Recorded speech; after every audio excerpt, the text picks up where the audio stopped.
Ce matin-là, en ajustant mon collier de perles devant le miroir de l'entrée, j'ai compris que certaines trahisons ne viennent pas seules. Elles arrivent main dans la main, souriantes, et s'installent à la table des juges comme si elles avaient toujours eu leur place. Je m'appelle Marion Dupont, j'ai 68 ans.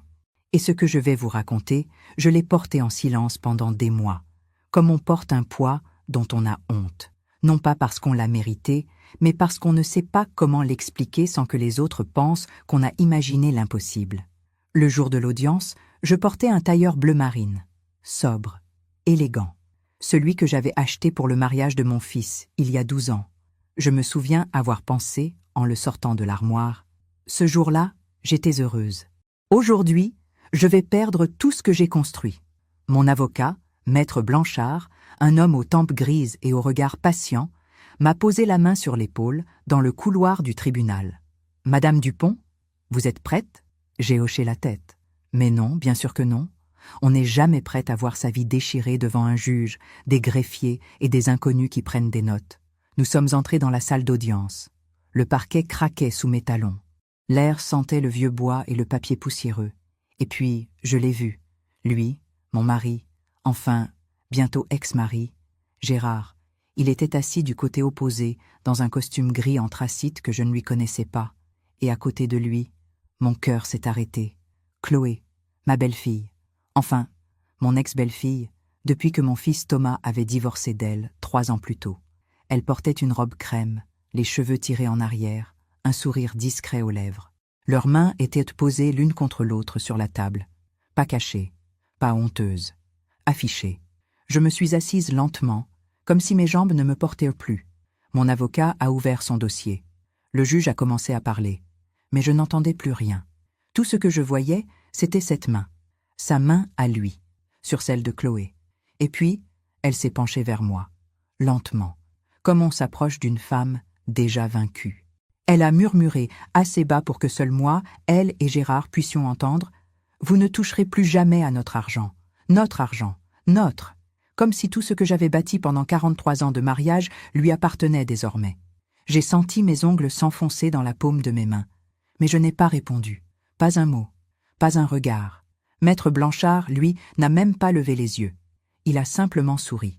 Un sourire calme, presque paisible. Et il a dit, d'une voix posée, « Attendons !» Le témoin surprise. Chloé a froncé les sourcils. Gérard s'est raidi sur sa chaise. Le juge a regardé mon avocat. « Maître Blanchard, de quel témoin parlez-vous ?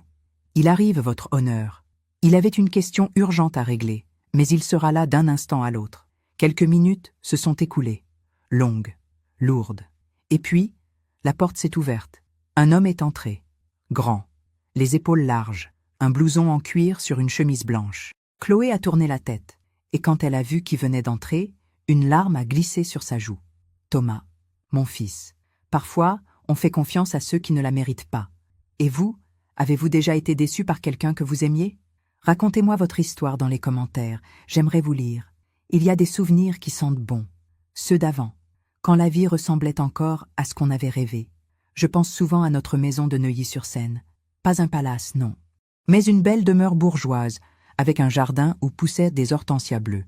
Gérard l'avait achetée dans les années 80, quand son cabinet d'architecture commençait à bien marcher.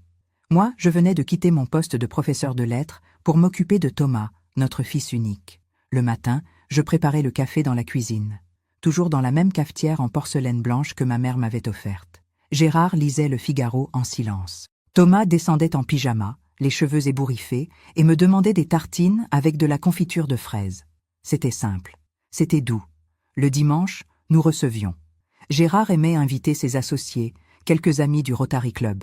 Je mettais la nappe en lin brodé, celle que j'avais achetée à Venise lors de notre voyage de noces. Je préparais un gigot d'agneau aux herbes, une tarte tatin.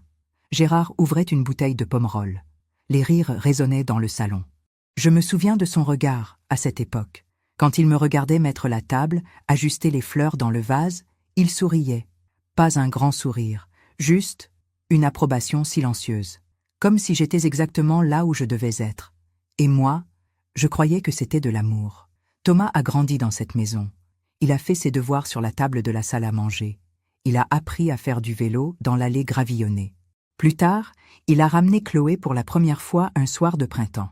Elle avait 24 ans. Lui, 26. Elle était jolie, vive, avec ce sourire un peu carnassier des filles qui savent ce qu'elles veulent. Elle travaillait dans la communication, disait-elle. Elle portait une robe rouge et des talons qui claquaient sur le parquet. Gérard l'a tout de suite aimée, pas comme un beau-père. Non, plutôt comme un homme qui remarque une femme. Je me souviens de ce dîner. Elle riait à toutes ses blagues. Elle le complimentait sur le vin. Elle a dit « Gérard, vous avez un goût exquis. » Et lui, il a rougi.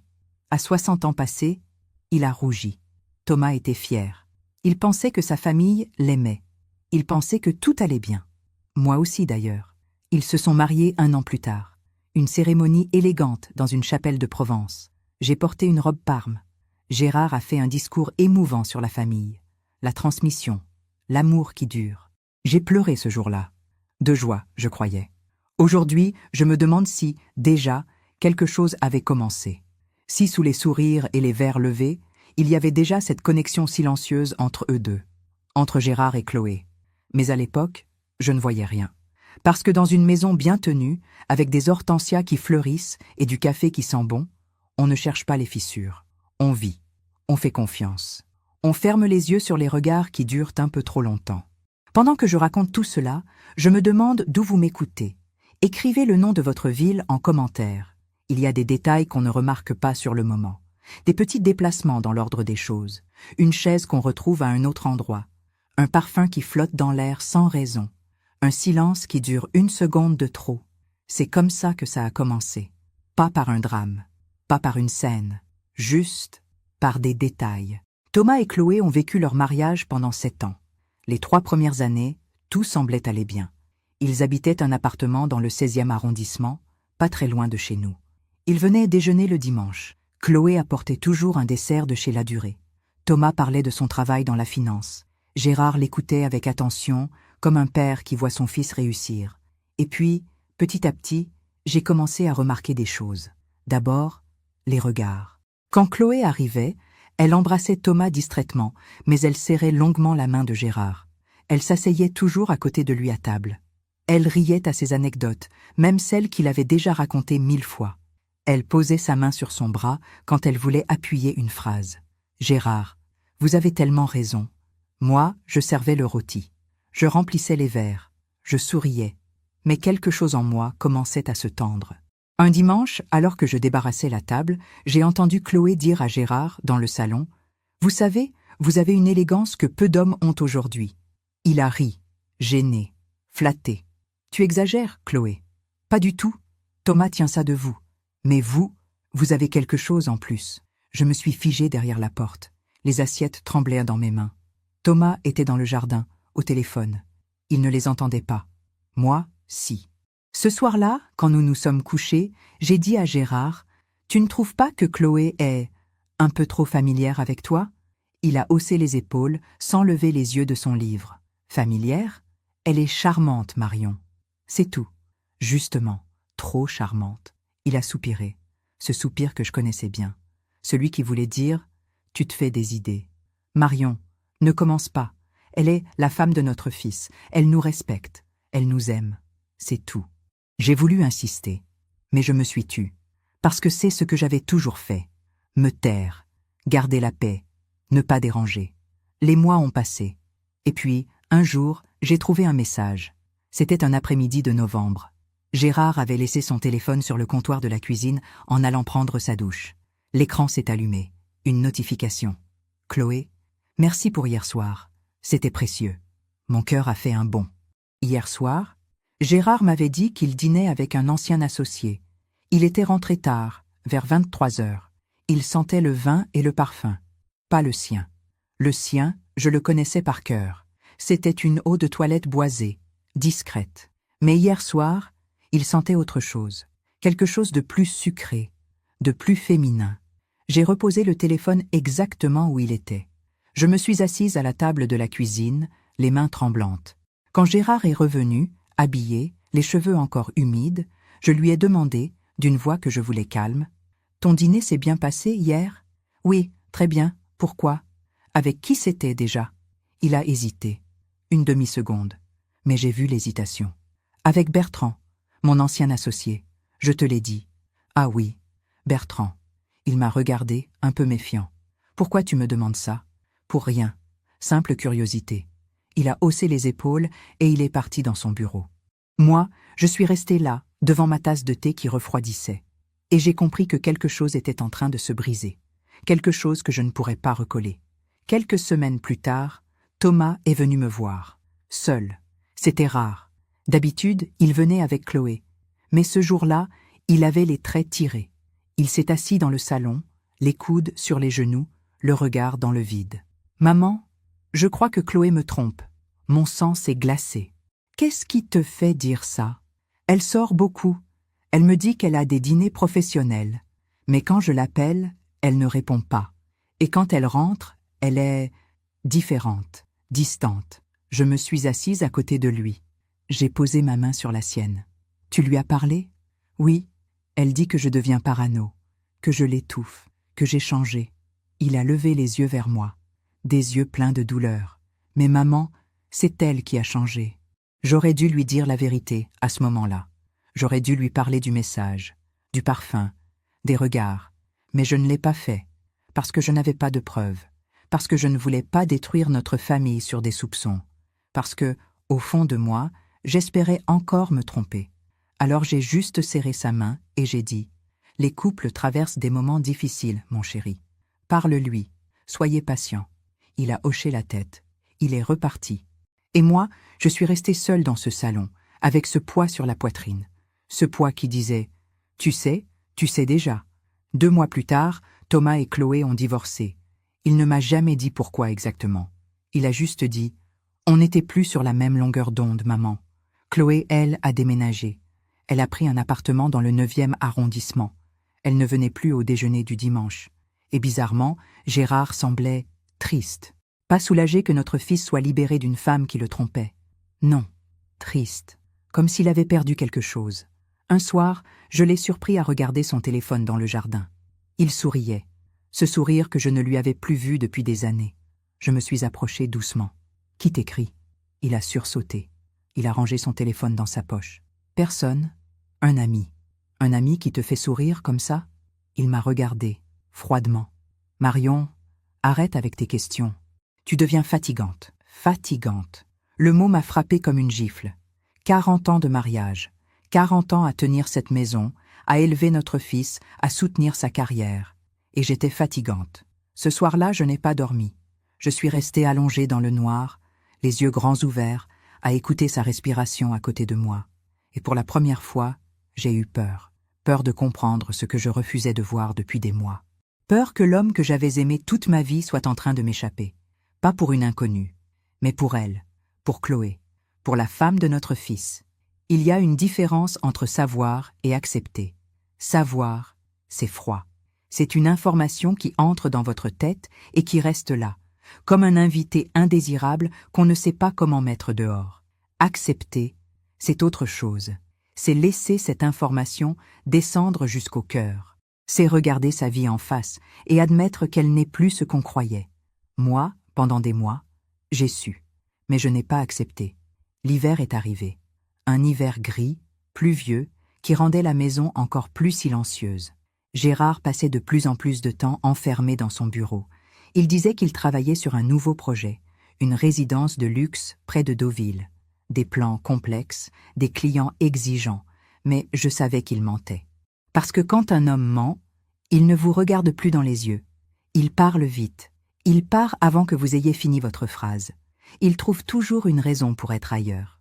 Le soir, quand nous dînions ensemble, ce qui arrivait de moins en moins souvent, il mangeait en silence, le regard rivé sur son téléphone. « Gérard, tu peux poser ton téléphone ? C'est important, Marion. Un client. À 21h ? Oui, les clients n'ont pas d'horaire. » Je hochais la tête. Je finissais mon assiette seule. Je débarrassais seule. Je montais me coucher seule. Et lui, il restait en bas, pour finir un dossier. Mais je l'entendais rire, doucement, comme on rit quand on est au téléphone avec quelqu'un qui compte. Un soir de décembre, j'ai craqué. Il était 23h. Gérard n'était toujours pas rentré. Il avait envoyé un message à 19h. dîner de travail, ne m'attends pas. Pas de bonne soirée, pas de à tout à l'heure. Juste ça. Je suis restée dans le salon, assise dans le fauteuil près de la fenêtre, celui où je m'installais autrefois pour lire, quand la vie était encore douce. J'ai regardé les lumières de la rue, les voitures qui passaient, les gens qui rentraient chez eux, et je me suis demandé, est-ce que je suis la seule femme au monde à attendre un mari qui ne rentre plus? À 00h30, j'ai entendu la porte d'entrée. Ses pas dans le couloir. Il est entré dans le salon. Il a sursauté en me voyant. « Marion, qu'est-ce que tu fais là? Je t'attendais. » Il a soupiré, ce soupir encore, celui qui disait « Tu m'épuises. Il est tard. Va te coucher. » Où étais-tu, Gérard? Je te l'ai dit. Un dîner de travail. Avec qui? Il a hésité. Ses yeux ont fui les miens. Des investisseurs. Tu ne les connais pas. Et tu sens le parfum de femme? Il s'est raidi. Ses mâchoires se sont serrées. Arrête, Marion. Arrête avec tes accusations ridicules. Ce n'est pas une accusation. C'est une question. Une question qui sous-entend que je te trompe. Encore. Toujours. Tu ne peux pas t'empêcher, hein? Sa voix montait. Il était en colère. Pas de la colère froide. Non. De la colère défensive. Celle des coupables. Gérard. Non, Marion. J'en ai assez. Assez de tes soupçons. Assez de tes silences lourds. Assez de cette maison où je ne peux plus respirer. J'ai senti mes yeux se remplir de larmes. Tu ne peux plus respirer? Ici? Dans la maison qu'on a construite ensemble? Oui, parce que tu m'étouffes, parce que tu me surveilles, parce que tu es devenue pesante, pesante, après fatigante, maintenant pesante. J'ai baissé les yeux. Les larmes coulaient, silencieuses. Il est monté se coucher sans un mot. Et moi, je suis restée là, seule dans ce salon qui sentait encore le feu de bois et les dimanches d'autrefois. Je me suis demandé à quel moment j'étais devenue celle qu'on supporte, celle qu'on évite, celle dont on a honte. Les semaines ont passé. Gérard partait tôt le matin. Il rentrait tard le soir. Parfois, il ne rentrait pas du tout. Il envoyait un message « Je dors à l'hôtel. Projet urgent. » Et moi, je répondais « D'accord. » Parce que c'est ce que font les femmes comme moi. On dit « D'accord. » On ne fait pas de scandale. On garde la dignité, même quand elle nous coûte tout. Un après-midi de janvier, Thomas est venu me voir. Il avait maigri. Il avait des cernes sous les yeux. « Maman, il faut que je te parle. » Nous nous sommes installés dans la cuisine. J'ai préparé du thé. Il a tourné sa tasse entre ses mains, sans boire. J'ai vu Chloé, il y a quelques jours. Mon cœur s'est accéléré. Ah oui? Oui, par hasard, dans un restaurant près de l'opéra. Il a relevé les yeux vers moi, des yeux pleins de douleur. Elle n'était pas seule. J'ai posé ma tasse. Mes mains tremblaient. Qui était avec elle? Il a avalé sa salive. Il cherchait ses mots. Papa, le monde s'est arrêté. Tout s'est figé. Le bruit de la pluie dehors, le tic-tac de l'horloge, ma propre respiration. Quoi? Papa. Ils dînaient ensemble, à une table au fond. Ils riaient. Ils étaient proches, trop proches. Ma gorge s'est serrée. Tu es sûre? Maman, je sais reconnaître mon père. Et je sais reconnaître mon ex-femme. Il a baissé les yeux. J'ai d'abord pensé que c'était un hasard, qu'ils s'étaient croisés, qu'ils prenaient des nouvelles. Mais non, ils avaient réservé. Ils étaient installés. Ils avaient l'air ensemble. Je me suis levée. J'ai tourné le dos à Thomas pour qu'il ne voie pas mes larmes. Peut-être que c'était professionnel. Elle travaille dans la communication. Il a besoin de... Maman, arrête. Sa voix était ferme, presque dure. Arrête de chercher des excuses, arrête de fermer les yeux. Il s'est levé à son tour. Il a posé ses mains sur mes épaules. Je ne sais pas depuis combien de temps ça dure, mais je sais ce que j'ai vu. Et toi aussi, tu sais. J'ai fermé les yeux. Les larmes coulaient librement maintenant. Qu'est-ce que je dois faire, Thomas?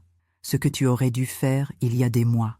L'affronter, partir, te respecter. Il m'a serré dans ses bras, fort, comme quand il était petit et qu'il avait peur de l'orage. Maman, tu mérites mieux que ça. Ce soir-là, j'ai attendu Gérard. Il est rentré vers 22h. Il avait l'air fatigué, ou coupable. Les deux peut-être. Il a posé ses clés sur le meuble de l'entrée. « Marion, tu es encore debout ?»« Oui, il faut qu'on parle. » Il a soupiré. Encore ce soupir. « Pas ce soir. Je suis épuisé. Thomas t'a vu. » Il s'est figé. Quoi? Il t'a vu. Avec Chloé. Au restaurant. Le silence est tombé. Lourd. Écrasant. Il ne niait pas. Il ne demandait pas de quoi je parlais. Il savait exactement. Il a juste fermé les yeux, comme un homme qui sait que le mensonge est terminé. Marion, dis-moi que ce n'est pas vrai. Dis-moi que notre fils s'est trompé. Dis-moi que tu n'es pas en train de détruire notre famille pour elle. Il a ouvert les yeux, et ce que j'ai vu dedans m'a brisé.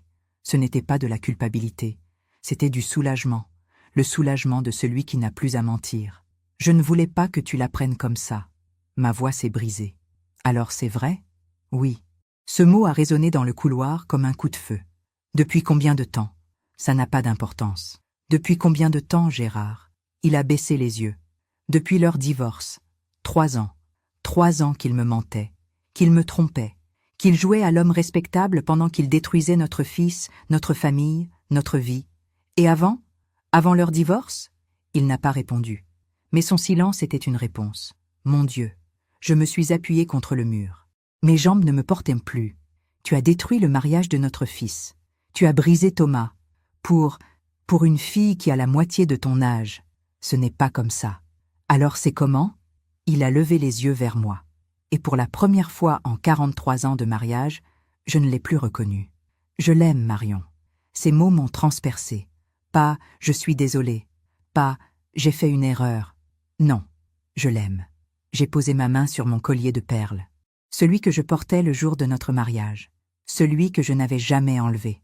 Et j'ai compris que tout était fini, qu'il n'y avait plus rien à sauver, qu'il ne restait plus qu'à survivre. Je me demande encore si j'ai fait le bon choix en restant silencieuse si longtemps. Et vous, qu'auriez-vous fait à ma place? Quand un mariage meurt, il ne meurt pas d'un coup. Il agonise, lentement, chambre par chambre, silence par silence. Après la confrontation dans le couloir, Gérard est monté se coucher, sans un mot de plus, sans une explication, comme si me dire « je l'aime » suffisait à tout justifier. Moi, je suis restée en bas, toute la nuit, assise dans le salon, enveloppée dans un châle, à regarder les ombres danser sur les murs. J'ai touché mon collier de perles, encore et encore, comme pour me raccrocher à quelque chose de solide, à quelque chose qui avait été vrai autrefois. Le lendemain matin, Gérard est descendu, habillé pour sortir. Costume bleu marine, cravate parfaitement nouée, comme si de rien n'était. Il a pris ses clés sur le meuble de l'entrée. Je pars quelques jours. J'ai besoin de réfléchir. Réfléchir à quoi? Tu as déjà tout décidé. Il n'a pas répondu. Il a ouvert la porte. Gérard. Il s'est retourné. Où vas-tu dormir? Il a hésité. Puis, sans me regarder, il a murmuré « chez elle ». Et il est parti. La porte s'est refermée doucement. Et moi, je suis restée seule dans cette maison qui sentait encore le café du matin et les 43 ans de mensonges. Les jours suivants ont été les plus étranges de ma vie. Je me levais, je faisais mon lit, je préparais le café, je regardais le jardin par la fenêtre, mais c'était comme si je n'étais plus là, comme si je regardais ma propre vie de l'extérieur. Thomas venait me voir tous les jours. Il m'apportait des courses. Il restait avec moi, silencieux, la main posée sur la mienne. « Maman, viens habiter chez moi quelques jours. »« Non, c'est ma maison. C'est ici que je reste. »« Mais tu es seule ?»« J'ai toujours été seule, mon chéri. Je ne m'en rendais pas compte, c'est tout. » Il me regardait avec ses yeux pleins de douleur. Cette douleur d'un fils qui voit sa mère se briser et qui ne sait pas comment la réparer. « Je vais le tuer. »« Non, tu ne feras rien. »« Maman, il t'a trahi. Il m'a trahi. Il a détruit notre famille pour une... » Thomas. Ma voix était ferme. Peut-être pour la première fois depuis des mois. La violence ne résout rien. Et je ne veux pas que tu deviennes amère à cause de ça. Il a serré les poings. Alors qu'est-ce qu'on fait? On attend. On laisse la vie faire son travail. Il n'a pas compris ce que je voulais dire. Moi non plus d'ailleurs. Pas encore. Mais quelque chose en moi commençait à bouger. Une lucidité froide. Une colère calme. Une semaine plus tard, j'ai reçu un coup de téléphone. C'était mon avocate. Maître Sophie Blanchard. Une femme élégante, la cinquantaine que j'avais rencontrée lors d'un dîner chez des amis, des années plus tôt. « Marion, j'ai appris ce qui se passe. Je suis désolée. Comment tu as su? Thomas m'a appelé. Il m'a demandé de te représenter. J'ai fermé les yeux. Mon fils, toujours à veiller sur moi. Je ne sais pas si je suis prête. Marion, écoute-moi bien. Gérard a déjà pris un avocat, un requin, Maître Duval. et il va demander le divorce. Si tu ne réagis pas maintenant, tu vas tout perdre. Tout perdre? Mais la maison est à nos deux noms. Nous avons un régime de communauté. Oui, mais il peut prouver que tu n'as pas travaillé depuis 30 ans. Il peut arguer que c'est lui qui a tout financé. Il peut demander une répartition en sa faveur. Mon cœur s'est serré. Mais j'ai élevé notre fils. J'ai tenu cette maison. J'ai renoncé à ma carrière pour lui. Je sais, et c'est exactement ce que nous allons défendre. Mais il faut agir vite. Il faut que tu viennes me voir, et il faut que tu rassembles toutes les preuves que tu as. Quelles preuves? Messages, factures, relevés bancaires, tout ce qui peut montrer son infidélité et ses dépenses pour elle. Le lendemain, je suis allé fouiller. Je me suis sentie sale, comme une espionne dans ma propre maison. Mais je n'avais plus le choix. J'ai commencé par son bureau. Il avait emporté son ordinateur portable, mais il restait des papiers, des dossiers, des relevés bancaires qu'il n'avait pas eu le temps de cacher. J'ai ouvert les tiroirs, les placards. J'ai regardé chaque feuille, chaque note, chaque reçu. Et ce que j'ai trouvé m'a glacé. Des retraits en espèces, réguliers, 500 €, 1000 €, parfois plus. Toujours les mêmes dates, toujours les vendredis. Des factures de restaurants, le Pré Cattelan, le Jules Verne, la Tour d'Argent. Des endroits où nous n'étions jamais allés ensemble. Des endroits trop chers pour des dîners de travail. Et puis, j'ai trouvé autre chose. Un relevé de carte bancaire, de mars dernier. Une dépense de 7000 € chez Cartier. Je me suis assise. Le papier tremblait dans mes mains. 7000 €. Pourquoi? Un bijou? Une montre? Pour elle, bien sûr. Pendant que je portais le même collier de perles depuis 40 ans. Pendant que je faisais attention aux dépenses du quotidien. Pendant que je renonçais à m'acheter une nouvelle robe parce que ce n'est pas raisonnable. Lui, il dépensait 7000 € pour sa maîtresse. J'ai senti la rage monter. Une rage sourde, profonde, mais je ne l'ai pas laissée exploser. Je l'ai gardée, bien au chaud, comme une arme que j'allais utiliser au bon moment. J'ai continué mes recherches. Dans sa commode, j'ai trouvé une petite boîte en bois cachée sous des chemises. À l'intérieur, des lettres, des cartes, des mots doux, pas de moi, de Chloé. J'ai ouvert la première. Les mots dansaient devant mes yeux. Mon amour, ces moments avec toi sont les seuls où je me sens vivante. Thomas ne m'a jamais regardée comme tu me regardes. Tu es l'homme que j'aurais dû épouser, celui que j'attendais sans le savoir. Je t'aime, pour toujours. J'ai lu les autres, une dizaine, toutes dans le même ton, romantique, passionné et daté. La plus ancienne remontait à 6 ans. 6 ans, avant même leur divorce. Pendant leur mariage, Chloé couchait avec son beau-père pendant qu'elle était mariée à Thomas. Et Gérard trahissait son propre fils. J'ai eu envie de vomir. J'ai replié les lettres. Je les ai mises dans un dossier. Soigneusement. Et j'ai continué. Dans le fond d'un tiroir, j'ai trouvé une clé USB. Je l'ai emportée dans la cuisine. J'ai ouvert mon ordinateur portable, celui que Thomas m'avait offert pour Noël, il y a 2 ans, pour que je puisse rester connecté. J'ai inséré la clé. Des photos. Des dizaines de photos. Gérard et Chloé. Dans un restaurant, sur une terrasse, dans un hôtel. Elle, souriante, élégante, radieuse. Lui, rajeuni, amoureux, transformé. Ils avaient l'air heureux. Ils avaient l'air vivants. Et moi, pendant ce temps, je l'attendais à la maison. Je préparais ses repas.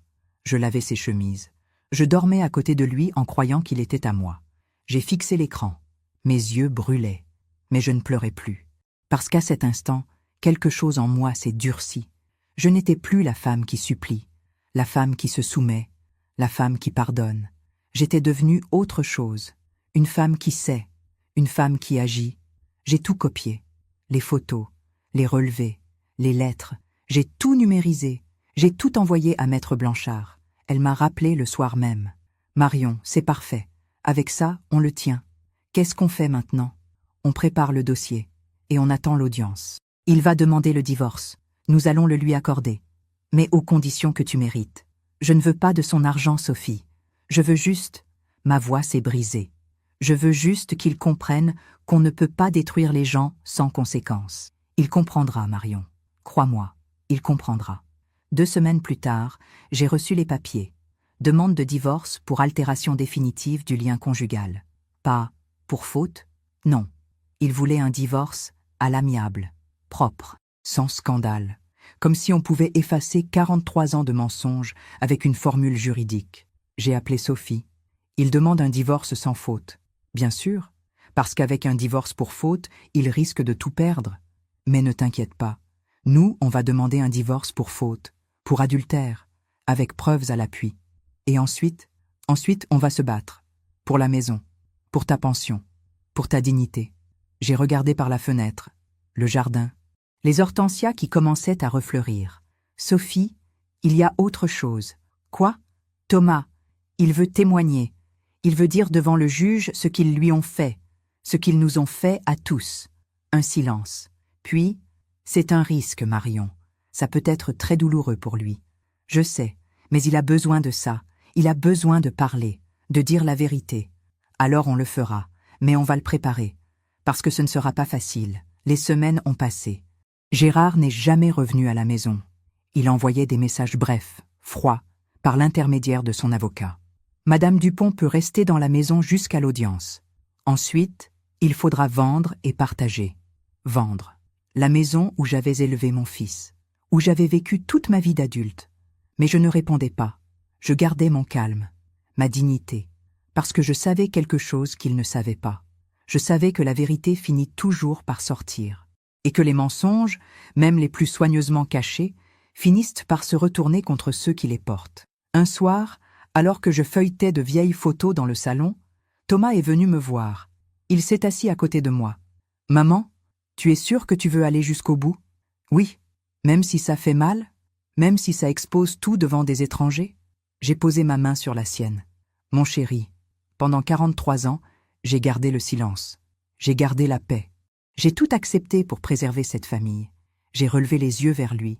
Mais la famille, elle n'existe plus. Elle a été détruite par ton père et par celle que tu as aimée. Alors oui, je vais aller jusqu'au bout. Pas pour me venger, mais pour qu'on sache, pour que la vérité soit dite, pour que personne ne puisse jamais prétendre que j'étais celle qui a abandonné, celle qui n'a pas essayé, celle qui ne méritait pas mieux. Il a serré ma main, fort. Alors je serai là, à tes côtés, jusqu'au bout. Et c'est ainsi que nous sommes arrivés à cette audience. Ce matin-là, en ajustant mon collier de perles, j'ai su que tout allait changer, que la femme silencieuse, soumise, effacée, celle que Gérard avait pris l'habitude d'ignorer, cette femme-là n'existait plus. J'étais devenue celle qui sait, celle qui se bat, celle qui refuse de disparaître. Et quand Chloé s'est penchée vers moi dans cette salle d'audience pour murmurer « Vous ne toucherez plus jamais à notre argent », j'ai compris qu'elle ne savait pas encore. Elle ne savait pas que j'avais tout trouvé, que j'avais tout gardé, et que la justice, parfois, met du temps, mais qu'elle finit toujours par arriver. La salle d'audience sentait le bois ciré et le silence, ce genre de silence qui pèse sur la poitrine, qui fait battre le cœur trop fort, qui transforme chaque respiration en effort conscient. J'étais assise à côté de Maître Blanchard, droite, les mains posées sur mes genoux, mon collier de perles contre ma peau, ce collier que j'avais porté le jour de mon mariage, ce collier qui avait traversé toute ma vie d'épouse, ce collier qui aujourd'hui me rappelait qui j'avais été et qui j'étais en train de devenir. En face de moi, Gérard et Chloé, lui, dans son costume gris anthracite, toujours impeccable, toujours élégant, comme si l'apparence pouvait effacer la laideur de ses actes. Elle, dans sa robe crème, les cheveux tirés en arrière, ce sourire que je connaissais trop bien, le sourire de celle qui croit avoir gagné. Leurs mains étaient posées l'une contre l'autre, pas cachées, pas honteuses, affichées, comme un trophée. Le juge est entré, un homme d'une 60aine d'années, les cheveux blancs, le regard fatigué. Il avait dû voir des centaines de couples se déchirer devant lui, des centaines de vies brisées, des centaines d'histoires comme la mienne. Mais pour moi, c'était la première fois, et la dernière. Il a ouvert le dossier. Il a regardé Gérard, puis moi. Bien. Nous sommes réunis aujourd'hui dans le cadre de la procédure de divorce entre Monsieur Gérard Dupont et Madame Marion Dupont, née Leclerc. Monsieur Dupont a déposé une demande de divorce pour altération définitive du lien conjugal. Madame Dupont, de son côté, a déposé une demande reconventionnelle pour divorce aux torts exclusifs de son époux, pour adultère. Gérard s'est raidi. Son avocat, Maître Duval, un homme au visage dur et au costume trop ajusté, a pris la parole. Votre honneur, mon client conteste formellement cette demande. Il n'y a aucune preuve d'adultère. Madame Dupont se base uniquement sur des soupçons et des accusations sans fondement. Maître Blanchard s'est levé. Calme, posé. Votre honneur, nous avons au contraire des preuves tangibles et accablantes de l'adultère de M. Dupont.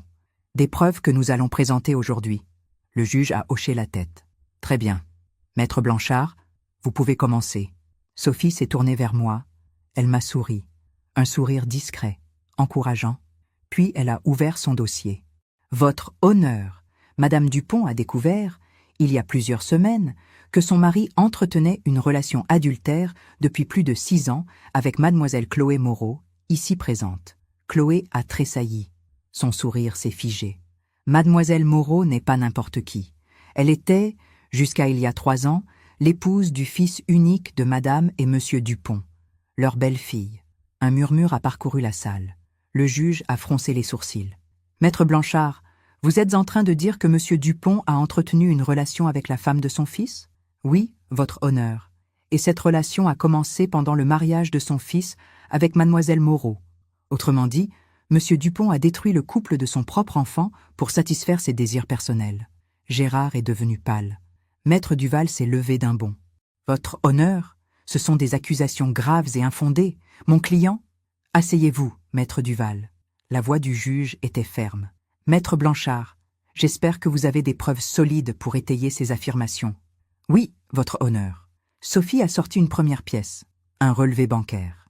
Voici les relevés de la carte bancaire de Monsieur Dupont sur les 3 dernières années. On y trouve des dépenses régulières dans des restaurants de luxe, des hôtels, des bijouteries. Notamment, en mars dernier, une dépense de 7 000 € chez Cartier. Elle a tendu le document au juge. Pendant ce temps, Madame Dupont, qui n'a jamais travaillé depuis qu'elle a renoncé à sa carrière d'enseignante pour élever leur fils, vivait avec une allocation mensuelle de 1 500 € pour gérer les dépenses du foyer. Allocation qui n'a jamais été augmentée en 40 ans de mariage. Le juge a parcouru le document. Son visage s'est durci. Continuez. Sophie a sorti une enveloppe. Voici des lettres manuscrites de mademoiselle Moreau adressées à Monsieur Dupont. Lettres que Madame Dupont a trouvées cachées dans le bureau de son mari. Ces lettres sont datées. La plus ancienne remonte à 6 ans, c'est-à-dire pendant le mariage de mademoiselle Moreau avec le fils de Madame Dupont. Elle a tendu les lettres au juge. Si vous lisez ces lettres, votre honneur, vous constaterez qu'il ne s'agit pas d'une simple liaison passagère. Il s'agit d'une relation suivie, organisée, assumée. Une relation qui a conduit au divorce du fils de Madame Dupont et qui, aujourd'hui, conduit au divorce de Madame Dupont elle-même. Le juge a ouvert la première lettre. Il a lu en silence. Son visage est resté impassible, mais ses mâchoires se sont serrées. Il a refermé la lettre. « Monsieur Dupont, souhaitez-vous commenter ces éléments ?» Gérard a regardé son avocat. Maître Duval semblait désemparé. « Votre honneur, mon client, reconnaît qu'il a développé des sentiments pour mademoiselle Moreau après le divorce de celle-ci avec son fils, mais il conteste formellement avoir eu une relation pendant le mariage de... Maître Blanchard ?» Sophie a souri. Ce sourire que je commençais à connaître. Le sourire de celle qui garde le meilleur pour la fin. « Votre honneur, nous avons également des photos. » Elle a sorti une clé USB. Elle l'a tendue au greffier. Ces photos proviennent d'un support numérique que Madame Dupont a trouvé dans le bureau de son mari. Elles montrent Monsieur Dupont et Mademoiselle Moreau dans des situations sans équivoque. Restaurant, hôtel, voyage. Et elles sont datées. Certaines remontent à 5 ans, d'autres à 6 ans. Le greffier a inséré la clé. Les photos sont apparues sur l'écran de contrôle. Je n'ai pas regardé. Je connaissais déjà. Mais j'ai vu le visage du juge se fermer. J'ai vu Gérard baisser les yeux. Et j'ai vu Chloé, pour la première fois, perdre son sourire. Le juge a retiré ses lunettes. Il a regardé Gérard longuement. « Monsieur Dupont, maintenez-vous votre version selon laquelle cette relation a débuté après le divorce de votre fils ?»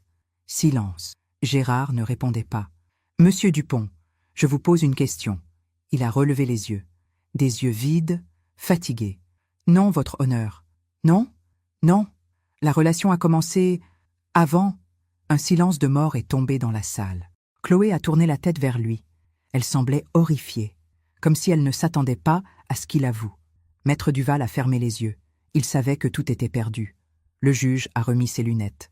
Donc, vous reconnaissez avoir entretenu une relation adultère avec la femme de votre fils pendant le mariage de celui-ci, et avoir continué cette relation après leur divorce, tout en étant encore marié à Madame Dupont?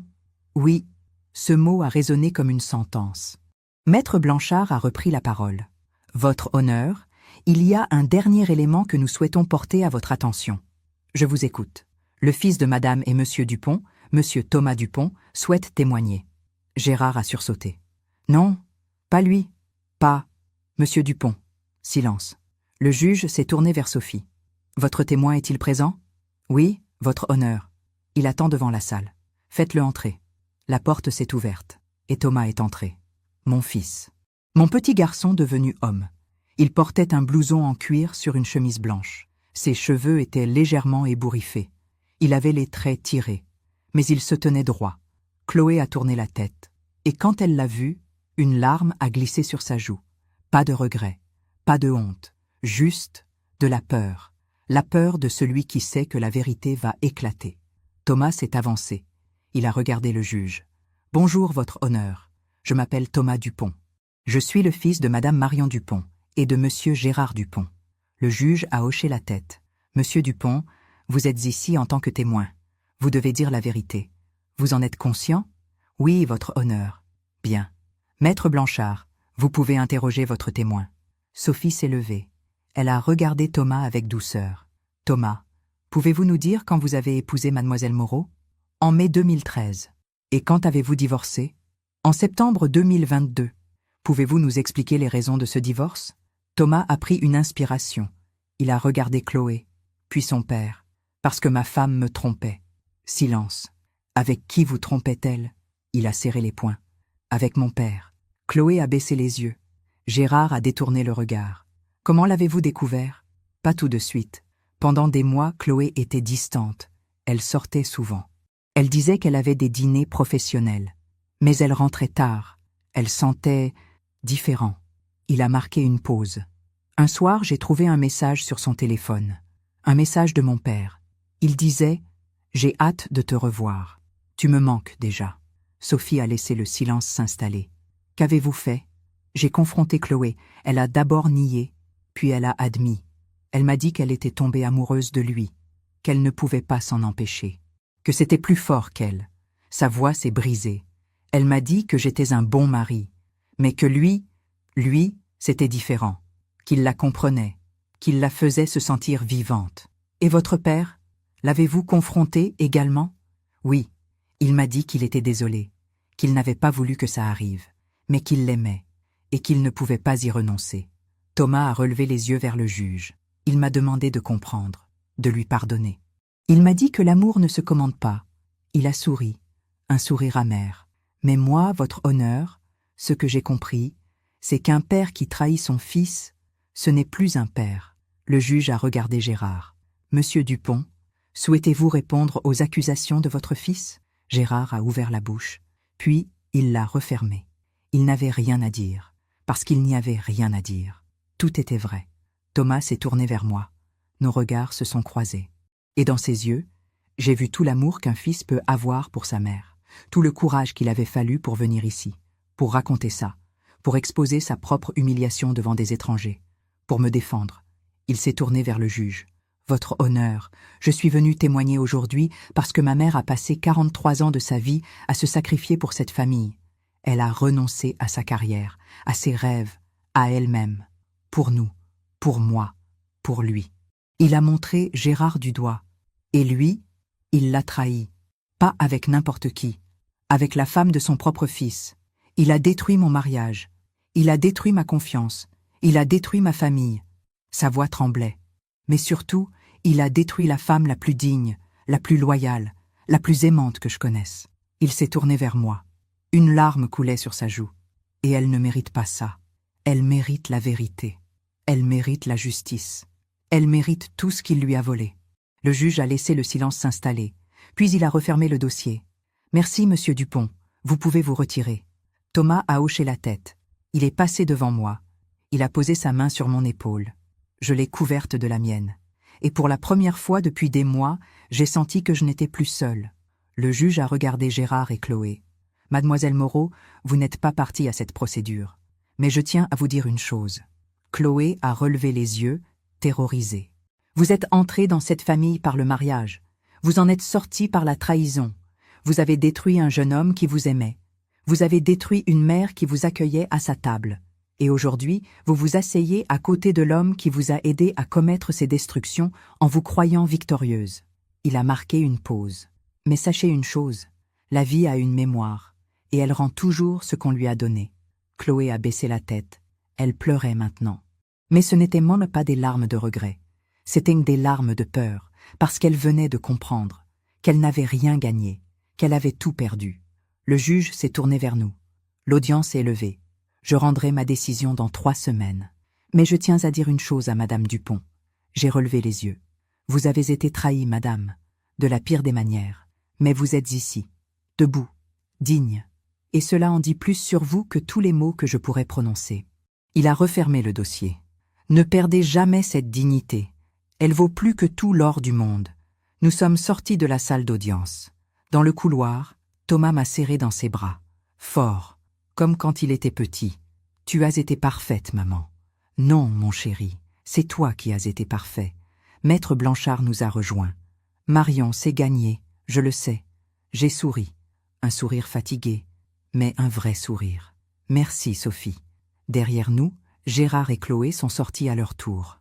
Elle s'accrochait à son bras, comme si elle avait peur de tomber. Nos regards se sont croisés, une dernière fois. Et dans ses yeux à lui, j'ai vu quelque chose que je n'avais jamais vu. Le doute, le regret, la conscience peut-être, de ce qu'il avait détruit. Mais c'était trop tard, bien trop tard. Les 3 semaines qui ont suivi l'audience ont été les plus étranges de ma vie. Je vivais dans une sorte de brouillard, ni triste, ni heureuse. Juste en attente de la décision du juge. En attente de savoir si ma vie, celle que j'avais construite pendant 43 ans, allait être reconnue ou effacée. Thomas venait me voir tous les jours. Il m'apportait des repas. Il restait avec moi, en silence, parfois juste assis dans le salon pendant que je lisais ou que je regardais par la fenêtre. « Maman, tu devrais sortir un peu, voir des amis, ne pas rester seule ici. Je ne suis pas seule, mon chéri. Tu es là. Tu sais ce que je veux dire. Oui, je savais. Mais la vérité, c'est que je n'avais pas d'amis. Pas vraiment. Pendant toutes ces années, j'avais eu des connaissances, des femmes avec qui je prenais le thé, des voisines avec qui j'échangeais des politesses, des épouses d'associés de Gérard avec qui je dînais par obligation. Mais des amis, des vrais, celles à qui on raconte ses douleurs, ses peurs, ses doutes? Non, parce que j'avais toujours cru que ma vie était parfaite, que je n'avais besoin de rien, que mon mari, mon fils, ma maison, c'était suffisant. Et maintenant que tout s'effondrait, je me rendais compte que j'étais seule, vraiment seule. Un matin, j'ai reçu un coup de téléphone. C'était une voix que je ne connaissais pas. Une femme, jeune. « Madame Dupont ? Oui, je m'appelle Lucie. Lucie Arnaud. Je suis journaliste au Parisien. J'ai entendu parler de votre affaire de divorce. J'aimerais vous interviewer. » Mon cœur s'est serré. « Comment avez-vous eu mon numéro ? » Un contact au tribunal. « Écoutez, Madame Dupont, votre histoire est extraordinaire. Pas dans le bon sens, je sais, mais elle mérite d'être racontée. Beaucoup de femmes vivent ce que vous vivez. Elles ont besoin de savoir qu'elles ne sont pas seules. Je ne veux pas étaler ma vie dans les journaux. Je comprends, mais réfléchissez-y. Parfois, parler, c'est reprendre le pouvoir. » J'ai raccroché, mais ces mots sont restés dans ma tête. Reprendre le pouvoir. 2 jours plus tard, Maître Blanchard m'a appelé. « Marion, j'ai la décision du juge. » Mon cœur s'est arrêté. « Déjà ? » ?»« Oui, il a statué rapidement. C'est bon signe. »« Et tu as gagné, sur toute la ligne. » Je me suis assise. Mes jambes ne me portaient plus. Qu'est-ce que ça veut dire ? Ça veut dire que le juge a prononcé le divorce aux torts exclusifs de Gérard, pour adultère, pour manquement grave à ses obligations d'époux, et pour destruction du lien familial. Et concrètement, tu gardes la maison. Gérard devra racheter ta part ou te verser l'équivalent. Tu auras droit à une prestation compensatoire de 3 500 € par mois, indexée sur l'inflation, jusqu'à ton décès ou ton remariage. 3 500 €. C'était plus du double de ce qu'il me donnait pour tenir la maison. Et c'est bien ? Sa retraite ? Son cabinet ? Tu as droit à la moitié de tout ce qui a été acquis pendant le mariage, y compris sa retraite, y compris les parts de son cabinet d'architecture. Le juge a estimé que tu avais contribué de manière indirecte mais essentielle à sa carrière en renonçant à la tienne pour gérer le foyer et élever votre fils. J'ai senti les larmes monter. Sophie, je ne sais pas quoi dire. Ne dis rien. Tu as mérité chaque centime de cette décision. Et tu sais quoi? Le juge a ajouté quelque chose dans son jugement. Quelque chose que je n'avais jamais vu. Quoi? Il a écrit, noir sur blanc, que le comportement de Gérard était moralement indigne et contraire aux valeurs fondamentales du mariage et de la famille. C'est extrêmement rare. Ça signifie que le juge a voulu marquer le coup, que ce n'était pas juste une affaire de divorce, c'était une affaire de justice. J'ai raccroché. Je suis restée assise dans le salon, le téléphone encore à la main. J'avais gagné. Légalement, j'avais gagné. Mais pourquoi, alors, je ne me sentais pas victorieuse? Pourquoi j'avais encore ce vide dans la poitrine? Peut-être parce qu'on ne gagne jamais vraiment dans un divorce. On survit. On récupère ce qui nous revient. Mais on ne récupère pas les années perdues, les illusions brisées, la confiance détruite. Tout ça, personne ne peut nous le rendre. Le lendemain, j'ai reçu un message. De Gérard. « Marion, il faut qu'on parle. » Je l'ai fixé longtemps. Puis j'ai répondu « Je crois qu'on s'est tout dit devant le juge. S'il te plaît, juste une fois, une dernière fois. » J'ai hésité. Puis, contre toute logique, j'ai accepté. Demain, 15 heures, à la maison. Il est arrivé à l'heure, ponctuel, comme toujours. Il portait un pull en cachemire bleu marine. Pas de costume, il avait vieilli. En quelques semaines, il semblait avoir pris 10 ans. Ses cheveux avaient blanchi aux tempes, son regard était fatigué. Ses épaules, légèrement voûtées. Il est entré sans un mot. Il a regardé autour de lui. Le salon, la cuisine, comme s'il redécouvrait un endroit qu'il avait oublié. « Tu veux un café ?»« Non, merci. » Nous nous sommes assis, lui dans le fauteuil près de la fenêtre, moi sur le canapé, comme deux étrangers. Le silence s'est installé, lourd, pesant. Puis il a parlé. « Je suis désolé, Marion. » Sa voix était basse, cassée. Je n'ai pas répondu. Je sais que ça ne change rien, que ça ne répare rien. Mais je voulais que tu l'entendes de ma bouche. Je suis désolée. Désolée de quoi, Gérard? Il a relevé les yeux vers moi. De t'avoir fait ça, de t'avoir trahi, de t'avoir menti pendant toutes ces années. 6 ans, 6 ans de mensonges, pendant que je te faisais confiance, pendant que je t'attendais, pendant que je croyais encore que nous étions une famille. Je sais. Non, tu ne sais pas. Ma voix tremblait, mais je continuais. Tu ne sais pas ce que c'est de découvrir que l'homme avec qui tu as partagé 43 ans de ta vie te mentait. Que chaque soir où tu rentrais tard, chaque dîner de travail, chaque voyage professionnel, c'était avec elle, avec la femme de notre fils.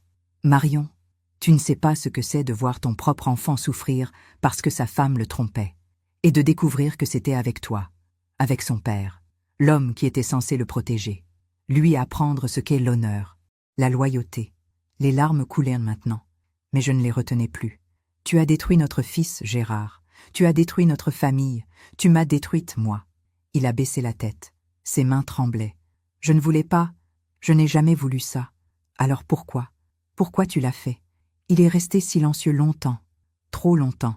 Puis il a murmuré. Parce que, avec elle, je me sentais vivant. Je me sentais jeune, désiré. Comme si j'avais encore quelque chose à offrir. J'ai senti mon cœur se serrer. Et avec moi, tu te sentais quoi? Mort? Vieux? Inutile? Non.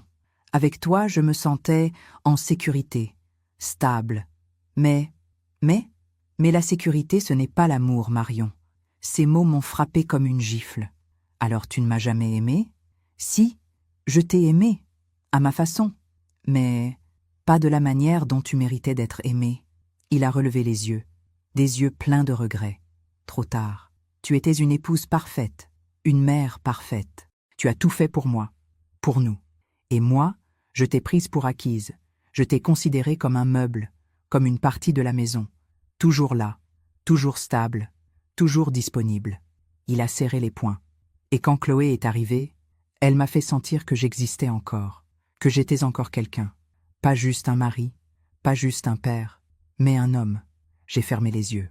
Et maintenant que tu l'as, Maintenant que tu as détruit ta famille, perdu ton fils, humilié ta femme, maintenant tu te sens comment? Il n'a pas répondu tout de suite. Puis, dans un souffle, vide.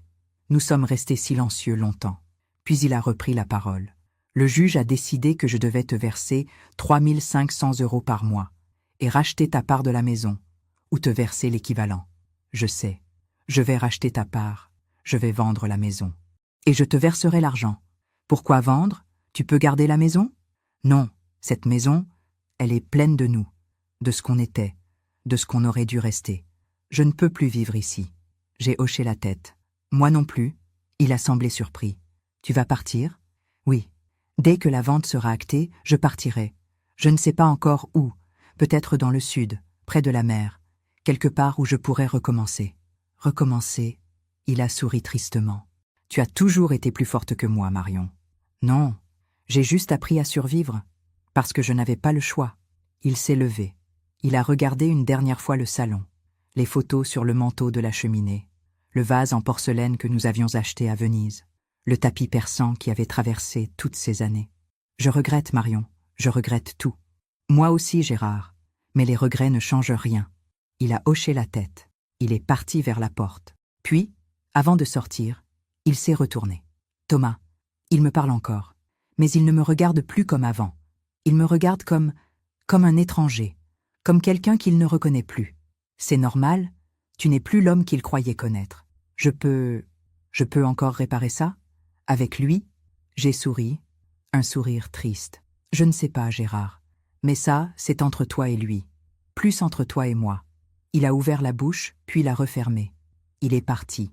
Et moi, je suis restée seule dans ce salon. Pour la dernière fois. Le soir même, j'ai appelé l'agence immobilière. « Bonjour, je voudrais mettre ma maison en vente. »« Bien sûr, madame. Quelle est l'adresse ?» J'ai donné l'adresse. Cette adresse que je connaissais par cœur, où j'avais vécu toute ma vie d'adulte. « Très bien. Nous pouvons passer faire une estimation cette semaine. »« Merci. » J'ai raccroché. Puis je me suis assise à la table de la cuisine. J'ai posé mes mains à plat sur le bois. Ce bois où j'avais préparé des milliers de repas, où Thomas avait fait ses devoirs, où nous avions ri, pleuré, vécu, et j'ai compris que cette maison n'était plus la mienne, qu'elle ne l'avait peut-être jamais été, qu'elle était juste un décor où j'avais joué le rôle de l'épouse parfaite, de la mère dévouée, de la femme effacée. Mais ce rôle était terminé. Il était temps de redevenir Marion, juste Marion. 2 semaines plus tard, la maison était vendue. Un couple de quadragénaires, avec 2 enfants. Ils avaient visité un dimanche après-midi. Ils avaient adoré le jardin, les hortensias, la lumière dans le salon. C'est exactement ce qu'on cherchait, avait dit la femme. Une maison avec une âme. J'avais souri. Une âme. Oui, cette maison avait une âme. Mais elle n'était plus la mienne. Le notaire avait rédigé l'acte. Gérard et moi avions signé, côte à côte, sans nous regarder. J'avais reçu un chèque, 450 000 €, la moitié de la valeur de la maison. C'était beaucoup, et en même temps, si peu. Parce qu'on ne peut pas acheter 43 ans de vie avec de l'argent. Le jour du déménagement, Thomas est venu m'aider. Nous avons emballé les cartons, les livres, les photos, les souvenirs. J'ai pris mon collier de perles. Je l'ai regardé longuement. « Tu le gardes, maman ?»« Oui, pas parce qu'il me rappelle ton père, mais parce qu'il me rappelle qui j'étais, et qui je ne serai plus jamais. » Il m'a serré dans ses bras. « Je suis fière de toi, maman. Pourquoi? Parce que tu es toujours debout, malgré tout. Tu es toujours là. » J'ai souri à travers les larmes. Parce que je n'avais pas le choix, mon chéri. Soit je restais debout, soit je disparaissais. Nous avons quitté la maison un matin de juin. Le ciel était bleu, les oiseaux chantaient. Les hortensias étaient en fleurs. J'ai refermé la porte, j'ai rendu les clés à l'agence, et je suis partie, sans me retourner. Parce que se retourner, c'est rester prisonnière du passé. Et moi, j'avais décidé de regarder devant. Même si je ne savais pas encore ce qu'il y avait devant, même si j'avais peur, j'avais décidé de vivre. Enfin, Thomas m'a accompagnée à la gare. « Tu es sûr que tu veux partir dans le sud ?»« Oui, j'ai besoin de la mer, du soleil, de recommencer loin d'ici. Tu vas me manquer. Toi aussi, mon chéri. Mais on s'appellera tous les jours, et tu viendras me voir. Promis. » Il m'a embrassée, fort, comme pour me retenir encore un peu. Puis je suis montée dans le train, et pendant que le train s'éloignait de Paris, j'ai regardé par la fenêtre. les toits, les rues, la vie qui continuait sans moi. Et pour la première fois depuis des mois, j'ai senti quelque chose se détendre en moi. Quelque chose comme du soulagement. Non, comme de l'espoir. J'ai trouvé un petit appartement à Antibes. Rien de comparable à la maison de Neuilly. Un 2 pièces au 3e étage d'un immeuble ocre avec un balcon qui donnait sur la mer. Pas directement. Il fallait se pencher un peu. Mais on la voyait. On l'entendait surtout. Ce bruit des vagues qui ne s'arrête jamais. Ce bruit qui apaise. Les premiers jours ont été étranges. Je me réveillais tôt, par habitude. Mais il n'y avait plus personne pour qui préparer le café. Plus personne à attendre. Plus personne à qui mentir sur le fait que tout allait bien. J'étais seule. Vraiment seule. Et au début, ça faisait peur. Puis, petit à petit, j'ai appris à habiter cette solitude. À en faire quelque chose de doux. Quelque chose qui m'appartenait. Tous les matins, je descendais au marché. J'achetais des tomates, du basilic frais, du pain encore chaud.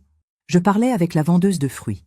Une femme de mon âge, italienne, qui riait fort et m'appelait Bella. L'après-midi, je lisais sur mon balcon. Des livres que je n'avais jamais eu le temps de lire. Colette, Marguerite Duras, Annie Ernaux. Des femmes qui racontèrent la vie telle qu'elle est, sans mensonge, sans décor. Le soir, je regardais le soleil se coucher sur la mer, et je me disais que peut-être, finalement, la vie pouvait recommencer. Même à 68 ans. Thomas m'appelait tous les jours, fidèlement. « Ça va, maman ?»« Oui, mon chéri, ça va.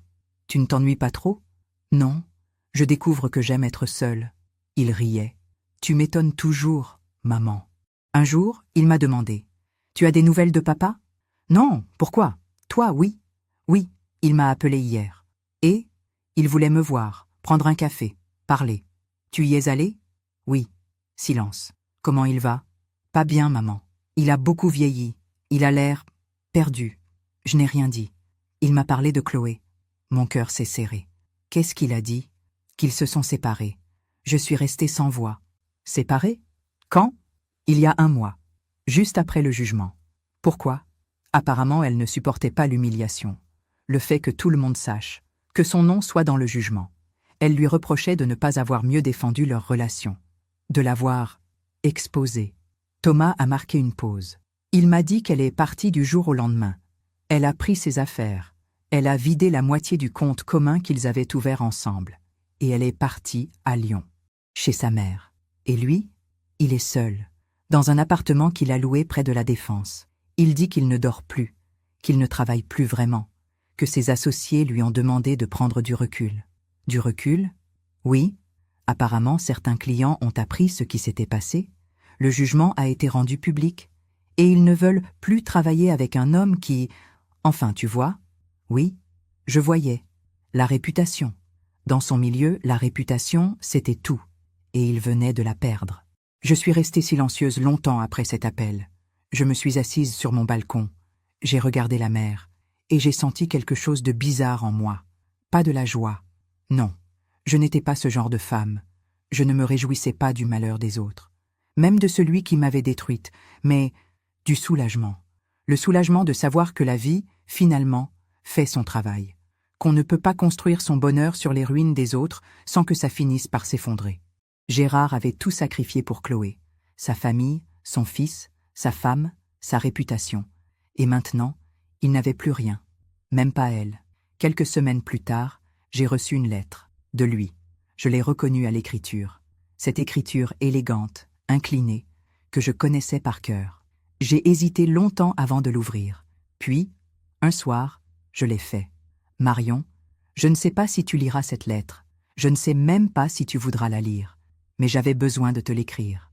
Je suis seule, complètement seule. Chloé est partie. Thomas me parle à peine. Mes associés m'ont mis à l'écart. Mes amis, ceux que je croyais être mes amis, ne répondent plus à mes appels. Je me réveille la nuit et je repense à tout. À nous. À ce que j'ai détruit. À ce que j'ai perdu. Je repense à toi, Marion. À ta patience. À ta loyauté. À tout ce que tu as fait pour moi pendant toutes ces années. Et je réalise maintenant, trop tard, que tu étais tout ce dont j'avais besoin. Mais je ne l'ai compris que quand je t'ai perdu. Chloé n'était qu'une illusion de jeunesse, de passion, de vie, mais ce n'était que ça, une illusion. Dès que les choses sont devenues difficiles, dès que l'image s'est fissurée, elle est partie.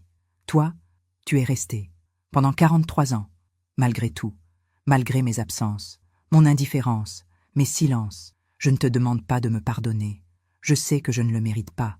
Je ne te demande même pas de me répondre. Je voulais juste que tu saches que j'ai compris. Trop tard, beaucoup trop tard. Je paie maintenant, chaque jour, chaque nuit, et je le mérite. Gérard. J'ai replié la lettre lentement. J'ai regardé la mer par la fenêtre, et je me suis demandé ce que je ressentais. De la pitié, peut-être un peu, de la colère, plus vraiment, du regret. Non, ce que je ressentais, c'était de la distance, comme si cette lettre venait de quelqu'un que je ne connaissais plus, quelqu'un qui appartenait à une autre vie. Je n'ai pas répondu, pas parce que je voulais le punir, mais parce que je n'avais plus rien à lui dire, parce que sa douleur ne m'appartenait plus, parce que j'avais appris quelque chose de très important ces derniers mois. J'avais appris à me détacher. Un matin de septembre, j'ai reçu un autre coup de fil, de Thomas. « Maman, il faut que je te dise quelque chose. » Sa voix était sombre. « Quoi, mon chéri ? » « C'est à propos de Chloé. » Mon cœur s'est accéléré. Qu'est-ce qui se passe ? Elle a tenté de recontacter papa, pour lui demander de l'argent. Apparemment, elle a des dettes. Elle ne trouve pas de travail. Sa mère refuse de l'aider davantage. Et papa a refusé. Il lui a dit qu'il n'avait plus rien, que tout était parti dans le divorce, dans les dédommages, dans les frais d'avocat. C'est vrai ? Oui. Il a vendu ses parts du cabinet. Il vit avec sa retraite et ce qui lui reste après avoir payé. Ce n'est pas grand-chose. J'ai fermé les yeux. Et Chloé, elle est tombée de haut, maman. Elle croyait qu'il était riche, qu'elle pourrait vivre confortablement avec lui, qu'elle n'aurait plus à travailler. Mais maintenant qu'il n'a plus rien, elle réalise qu'elle a tout perdu. Son mariage avec moi, sa réputation, son avenir. Il a marqué une pause. Elle m'a même contacté. Quoi ? Oui. Elle m'a écrit un long message pour s'excuser, pour me dire qu'elle avait fait une erreur, qu'elle regrettait tout, qu'elle m'aimait encore. Et tu as répondu ? Non, j'ai bloqué son numéro. Tu as bien fait. Maman, je sais que c'est mal de dire ça, mais je ne ressens rien pour elle. Ni colère, ni tristesse. Juste du vide, comme si elle n'avait jamais existé. C'est normal, mon chéri. C'est le signe que tu as guéri. Quelques jours plus tard, j'ai croisé une ancienne voisine de Neuilly. Je faisais mes courses au marché d'Antibes quand je l'ai reconnue. Madame Lefebvre. Une femme élégante, toujours un peu hautaine, qui habitait 3 maisons plus loin. Elle m'a vue, elle a hésité, puis elle s'est approchée. « Marion, c'est bien vous ? » ?»« Oui, bonjour, Madame Lefebvre. »« Mon Dieu, vous êtes ici ? » ?»« Oui, j'habite à Antibes maintenant. J'ai appris, pour votre divorce, je suis désolée. Merci. » Elle a baissé la voix, comme si elle partageait un secret. « Vous savez, tout le quartier est au courant de ce qui s'est passé, avec votre mari. » Et la jeune femme, j'ai hoché la tête. « Les gens parlent beaucoup, vous savez. Certains disent que vous avez eu raison de partir. D'autres, enfin, vous savez comment c'est. » « Oui, je sais. » Elle a marqué une pause. « En tout cas, je tenais à vous dire que vous avez fait preuve d'une dignité remarquable. Beaucoup de femmes auraient craqué, fait des scandales. Mais vous êtes partie la tête haute. Merci, Madame Lefebvre. » Elle est partie. Et moi, je suis restée là, avec mon panier de légumes. Et j'ai compris quelque chose. Que ma vie d'avant, cette vie bien rangée, dans ce quartier élégant, avec ses voisins polis et hypocrites, cette vie-là ne me manquait pas. Pas une seconde. Un après-midi, je me suis inscrite à un cours de poterie. Pourquoi ? Je ne sais pas. Peut-être parce que j'avais besoin de créer quelque chose, de mes mains, quelque chose qui soit à moi. Il y avait 6 femmes dans le cours, toutes entre 50 et 70 ans, des femmes qui avaient vécu, qui avaient souffert, qui recommençaient. La professeure s'appelait Élise, une femme de mon âge, avec des cheveux gris courts et des mains pleines de terre. La poterie, c'est comme la vie, disait-elle. On part d'une masse informe, on la façonne, on fait des erreurs, on recommence. Et à la fin, on crée quelque chose de beau, d'unique. J'ai posé mes mains sur l'argile. Et pour la première fois depuis des mois, j'ai senti que je créais quelque chose. Pas pour quelqu'un d'autre, pour moi. Un soir, alors que je regardais le soleil se coucher sur mon balcon, j'ai touché mon collier de perles. Et j'ai souri. Parce que j'ai compris quelque chose. Ce collier, je l'avais porté pendant 43 ans, comme un symbole, de mon mariage, de ma vie, de qui j'étais censée être. Mais aujourd'hui, il ne symbolisait plus rien de tout ça. Il symbolisait ma transformation. La femme que j'étais avant, celle qui se taisait, qui s'effaçait, qui acceptait, cette femme-là était morte. Et celle que j'étais devenue, celle qui parlait, qui se défendait, qui vivait, cette femme-là venait de naître. À 68 ans, ce n'était jamais trop tard. Thomas est venu me voir pour la première fois à Antibes. Il est resté un week-end. On a marché le long de la mer. On a mangé des glaces. On a parlé de tout, de rien. Le dernier soir, il m'a dit « Maman, tu as l'air différente. » Différente comment? Plus légère, plus heureuse. J'ai souri. C'est parce que je le suis, mon chéri. Pour la première fois depuis très longtemps, je suis heureuse. Je suis content pour toi. Il m'a serré dans ses bras. Tu m'as appris quelque chose, maman. Quoi? Que même quand tout s'effondre, on peut recommencer, qu'on peut se relever, qu'on peut choisir d'être heureux. J'ai senti les larmes monter. Merci, mon chéri. Non, merci à toi. Ce soir-là, après son départ, je me suis assise sur mon balcon. J'ai regardé la mer, les étoiles, le ciel immense, et j'ai compris que la justice ne vient pas toujours d'un tribunal. Elle ne vient pas toujours d'un juge qui frappe son marteau et qui dit « Vous avez raison ». Non. La vraie justice, c'est celle que la vie rend, lentement, silencieusement, mais sûrement. Gérard avait tout perdu, sa famille, sa réputation, sa maîtresse, sa tranquillité. Chloé avait tout perdu, son mariage, son confort, son avenir. Et moi, j'avais tout gagné. Pas de l'argent, pas une maison, pas une revanche éclatante. Non, j'avais gagné quelque chose de bien plus précieux. J'avais gagné ma liberté, ma dignité, moi-même. 2 ans ont passé. 2 ans pendant lesquels j'ai appris à vivre autrement, à respirer autrement, à être autrement. J'ai pris des habitudes.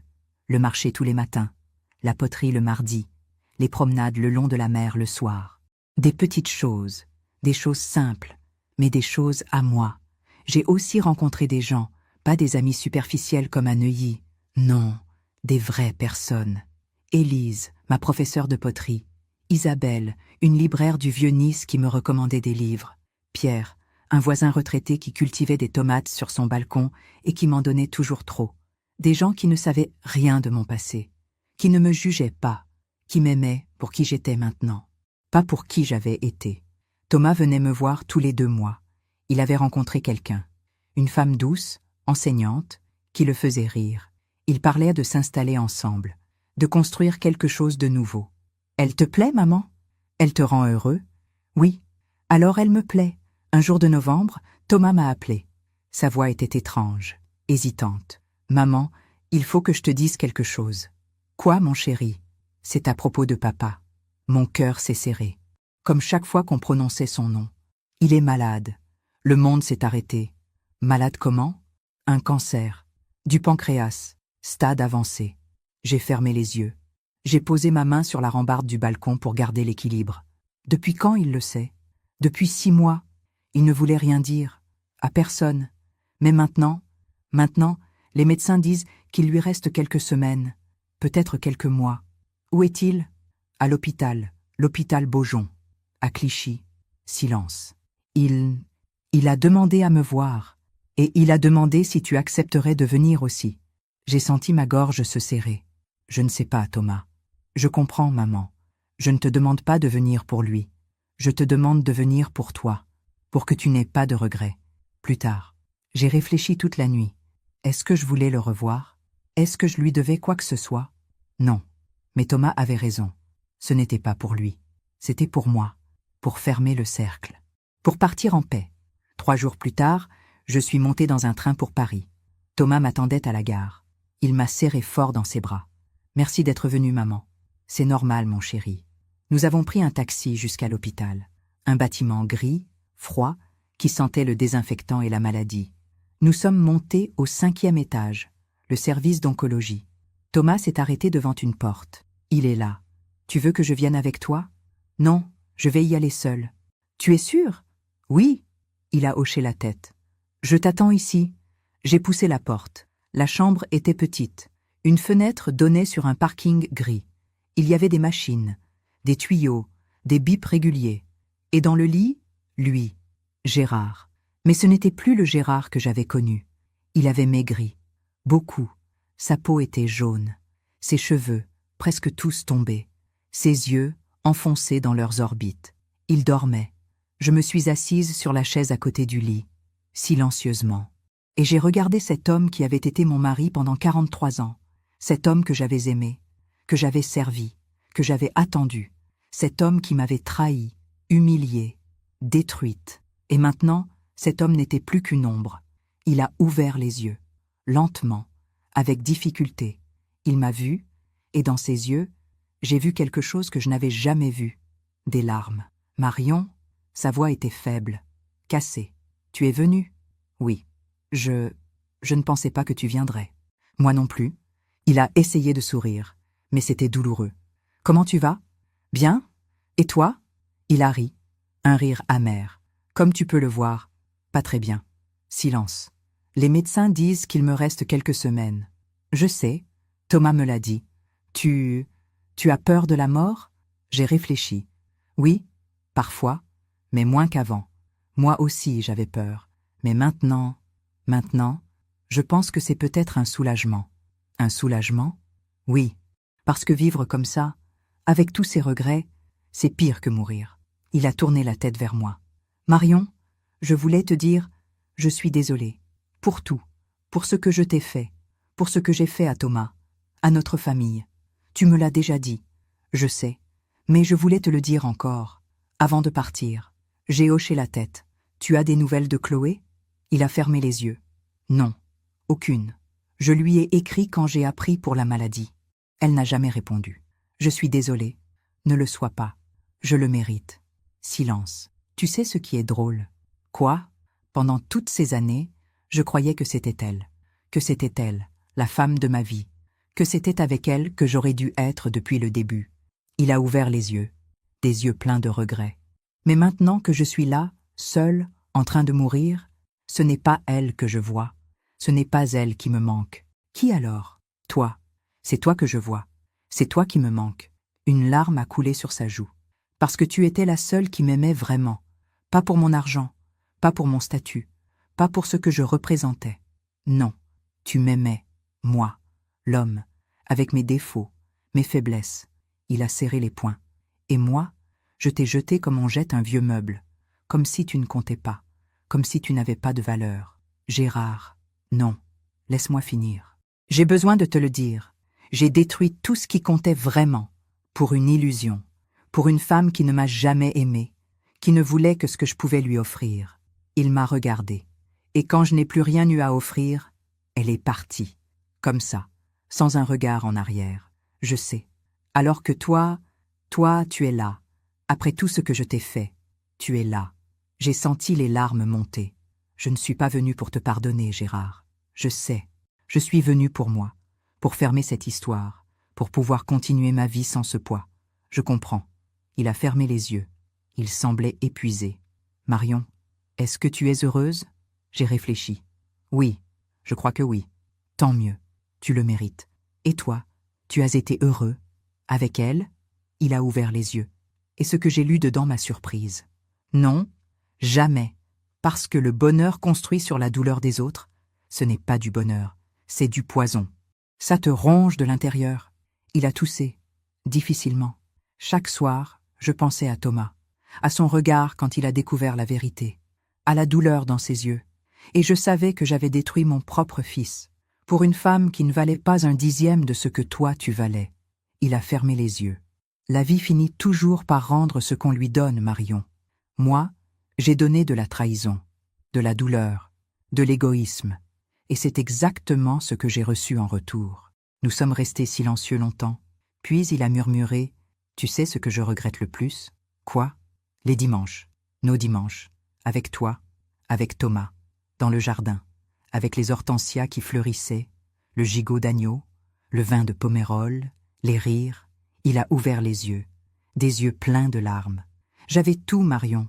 J'avais une famille, une femme qui m'aimait, un fils qui m'admirait, une vie simple, belle. Et tu as tout détruit. Oui, pour courir après quelque chose qui n'existait pas. Un fantôme, une illusion. Nous sommes restés encore un moment en silence, puis j'ai regardé ma montre. Il faut que j'y aille, Gérard. Mon train est dans 2 heures. Déjà? Oui. Il a hoché la tête, tristement. Merci d'être venu, vraiment. De rien, je me suis levé, j'ai pris mon sac. Et juste avant de sortir, je me suis retourné. Gérard? Oui? J'espère que tu trouveras la paix. Avant la fin. Il a souri. Un sourire triste. Merci, Marion. Je l'espère aussi. Je suis sortie de la chambre. Thomas m'attendait dans le couloir. Il m'a regardé. Ça va? Oui, ça va. Qu'est-ce qu'il t'a dit? Qu'il regrettait, qu'il avait tout perdu, qu'il avait compris trop tard. Thomas a baissé les yeux. Tu crois que c'est vrai? Oui, je crois que c'est vrai. Et toi, maman? Tu lui pardonnes? J'ai réfléchi longuement. Je ne sais pas si je lui pardonne. Mais je ne lui en veux plus. C'est différent. Comment ça? Pardonner, c'est dire que ce qu'il a fait est acceptable. Mais ce n'est pas acceptable. Ne plus lui en vouloir, c'est juste se libérer. Arrêter de porter ce poids. Continuer sa vie. Thomas a hoché la tête. Tu es incroyable, maman. Non, je suis juste fatiguée de souffrir. Nous sommes redescendus. Nous avons pris un café dans le hall de l'hôpital. Tu vas revenir le voir? Non, je ne crois pas. Pourquoi? Parce que j'ai fait ce que j'avais à faire. J'ai fermé la boucle. Maintenant, c'est à toi de décider ce que tu veux faire avec lui. C'est entre vous deux. Je vais continuer à venir, même s'il ne mérite pas, parce que c'est mon père, et parce que je ne veux pas devenir comme lui. J'ai souri. Tu es un homme bien, Thomas. C'est grâce à toi. 3 semaines plus tard, Thomas m'a appelé. Maman, papa est mort. Ce matin, dans son sommeil, j'ai fermé les yeux. Tu étais avec lui? Oui, j'ai passé la nuit à l'hôpital. Il s'est éteint vers 6 heures du matin. Il a souffert? Non. Les médecins avaient augmenté la morphine. Il est parti doucement. Tant mieux. Silence. Il y aura un enterrement? Oui, dans 3 jours. À Neuilly, au cimetière où grand-père est enterré. Tu veux que je vienne? Seulement si tu veux, maman. Je ne t'oblige à rien, j'ai réfléchi. Non, je ne viendrai pas. Mais toi, vas-y. Fais-lui tes adieux. Pour toi. D'accord. Le jour de l'enterrement, je suis restée à Antibes. Je suis allée sur mon balcon, j'ai regardé la mer, et j'ai pensé à lui, à cet homme qui avait été mon mari, mon compagnon, le père de mon fils, cet homme qui m'avait aimé à sa façon, puis qui m'avait trahi, puis qui était mort seul, rongé par les regrets. Et j'ai compris quelque chose, que la vengeance, je ne l'avais pas cherchée, que la justice, je ne l'avais pas réclamée, mais que la vie, elle, avait tout fait. Gérard était mort seul, abandonné par celle pour qui il avait tout sacrifié, rongé par la maladie, rongé par les remords. Chloé vivait dans l'anonymat, sans argent, sans réputation, sans amour, prisonnière de ses propres choix. Et moi j'étais vivante, libre, en paix. Ce soir-là, j'ai touché mon collier de perles, et j'ai compris qu'il ne symbolisait plus le passé. Il symbolisait le chemin que j'avais parcouru, de la soumission à la dignité, de l'effacement à la présence, de la douleur à la paix. Et ce chemin, personne ne pourrait jamais me l'enlever. Aujourd'hui, j'ai 70 ans. 2 ans se sont écoulés depuis la mort de Gérard. 2 ans pendant lesquels j'ai continué à vivre, simplement, pleinement. Mon appartement à Antibes est devenu mon refuge, mon balcon, mon sanctuaire, la mer, ma compagne fidèle. Thomas s'est marié, avec Claire, cette enseignante douce qui le fait rire. Ils attendent leur premier enfant, une petite fille. Ils veulent l'appeler Marion. Quand il me l'a annoncé, j'ai pleuré, des larmes de joie, des larmes de gratitude.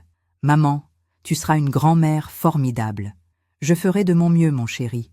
Parfois, je repense à tout ce qui s'est passé, au divorce, à l'audience, à la trahison, à la douleur, mais je ne le fais plus avec amertume. Je le fais avec sagesse, parce que j'ai compris quelque chose d'essentiel. La vie ne nous donne pas ce qu'on mérite. Elle nous donne ce dont on a besoin pour grandir. Gérard m'a trahi. Chloé m'a humilié. Mais cette trahison, cette humiliation, elles m'ont appris à me relever, à me défendre, à me respecter.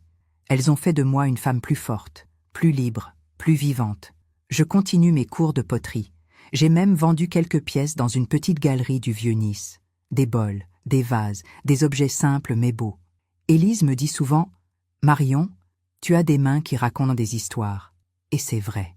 Chaque pièce que je crée porte en elle une partie de mon chemin, de ma douleur transformée en beauté. Un jour, j'ai reçu une lettre de Chloé. Je ne l'ai pas ouverte tout de suite. Je l'ai laissée sur la table pendant 3 jours. Puis, un soir, je l'ai ouverte. Madame Dupont, je ne sais pas si vous lirez cette lettre. Je ne sais même pas si vous devriez la lire. Mais j'avais besoin de vous écrire. Je voulais vous dire que je regrette, profondément. Ce que j'ai fait était impardonnable. Je le sais maintenant. J'ai tout perdu. Mon mariage, ma réputation, mon avenir. Et je le mérite. Gérard est mort en me maudissant. Thomas ne me parle plus. Ma propre famille me rejette. Je vis seule, dans un petit appartement à Lyon. Je travaille dans un centre d'appel. Je gagne à peine de quoi survivre. Chaque jour, je pense à ce que j'ai détruit. Votre famille, votre vie. Et je me demande comment j'ai pu être aussi aveugle, aussi cruelle. Je ne vous demande pas de me pardonner. Je sais que je ne le mérite pas. Je voulais juste que vous sachiez que j'ai compris. Trop tard, beaucoup trop tard. Je vous souhaite d'être heureuse. Vous le méritez plus que quiconque. Chloé. J'ai replié la lettre lentement, et je l'ai brûlée dans une coupelle sur mon balcon. Pas par cruauté, pas par vengeance, mais parce que son histoire ne m'appartenait plus. Elle devait vivre avec ses choix, comme moi avec les miens. Ce soir, alors que le soleil se couche sur la mer, je touche mon collier de perles une dernière fois. Et je souris, parce que j'ai compris la leçon la plus importante de ma vie. On ne peut pas contrôler ce que les autres nous font, mais on peut contrôler ce qu'on en fait. On peut choisir de rester prisonnière de la douleur, ou de la transformer en force. On peut choisir de se laisser détruire, ou de se reconstruire. Moi, j'ai choisi de vivre. Si mon histoire peut aider ne serait-ce qu'une femme à ouvrir les yeux, à reprendre sa vie en main, à comprendre qu'elle mérite mieux que l'indifférence et la trahison, alors tout cela aura eu un sens, parce que la douleur n'est pas une fin, c'est un passage. Et de l'autre côté, il y a la lumière. Il suffit d'avoir le courage de traverser. Merci de m'avoir écouté jusqu'au bout. Si cette histoire a touché votre cœur, abonnez-vous et activez la cloche pour entendre d'autres femmes qui ont transformé la douleur en sagesse. Chaque jour, une femme, une leçon de vie.